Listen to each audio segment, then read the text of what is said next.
राजीव बिंदल ने कहा कि हिमाचल में धान की खरीद शुरू कर सरकार ने धान उत्पादकों को इस बार बड़ी राहत दी है। विधायक राजीव बिंदल ने नाहन में आज जन समस्याएं सुनने के बाद पत्रकारों से बातचीत में कहा। राजीव बिंदल ने कहा कि नाहन विधानसभा क्षेत्र के कालाम व पांवटा साहिब में मौजूदा समय में धान की खरीद शुरू की जा रही है, जहां बड़ी मात्रा में धान खरीदा जा रहा है। इससे पहले यहां के किसानों को हरियाणा में धान बेचने जाना पड़ता था। उन्होंने कहा कि स्थानीय लोगों की मांग पर धान खरीद केंद्र कालाअम में झरनों व कामगारों की संख्या बढ़ा दी गई है ताकि खरीद में तेजी आ सके। बिंदल ने कहा कि एक ओर धान खरीद केंद्र खोलने के लिए एफसीआई से बातचीत की जा रही है ताकि धान खरीद में और तेजी लाई जा सके। कालाअम में और पांवटा साहिब में 2 स्थानों के ऊपर सिरमौर जिला में धान खरीद का काम शुरू हुआ है। हमारे यहाँ का जो किसान है वो लगातार पिछले 30-40 साल से हरियाणा की मंडियों के अंदर अपना धान बेचने के लिए जाता था और कालाअम में और पांवटा साहिब में धान खरीद का जो केंद्र खुला है वो पहली बार खुला है, जिससे किसान को बहुत बड़ी राहत मिलेगी।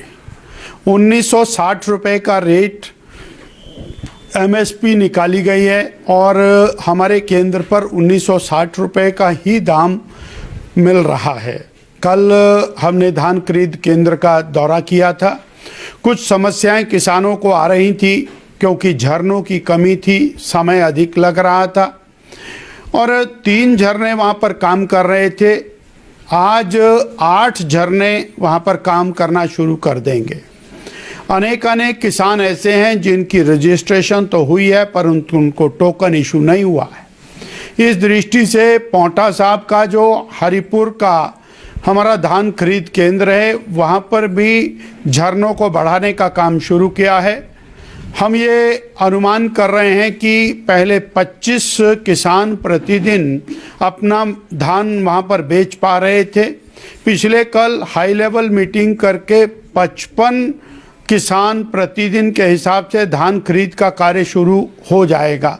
इस प्रकार जिन लोगों के टोकन दिसंबर के महीने के हैं वो टोकन प्रीपोन होकर के नवंबर में आ जाएंगे और जिनकी रजिस्ट्रेशन हुई है उनको भी टोकन इशू हो जाएंगे। हम प्रयासरत हैं कि एक धान खरीद केंद्र और शुरू हो। अब उसमें एफसीआई के जो एमडी हैं केंद्र सरकार से उसकी अनुमति की आवश्यकता है। स्थान चयनित करके उसकी रिपोर्ट प्रेषित कर दी गई है।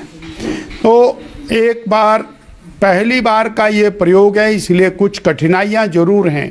फिर भी हमारा प्रयास है कि हमारे किसान को उसकी जो पैदाइश है उसका दाम पूरी तरह से मिले। लाइव टाइम्स टीवी के लिए नाहन से सतीश शर्मा की रिपोर्ट। सत्ता के सेमीफाइनल में मंडी संसदीय क्षेत्र से सियासत की मंडी लेकर आ रहा हूं मैं हूं मनोज ठाकुर, जो आपको मंडी संसदीय क्षेत्र से 6 जिलों और 17 विधानसभा क्षेत्र से बताऊंगा लोगों का रुझान और दिखाऊंगा कि आखिर क्या है ग्राउंड रियलिटी। देखना ना भूलिए सियासत की मंडी लाइव टाइम्स टीवी के साथ। सियासत की मंडी is brought to you by Goyal Motors. खबरों और अपडेट्स के लिए लाइव टाइम्स टीवी के फेसबुक चैनल को फॉलो और लाइक करें।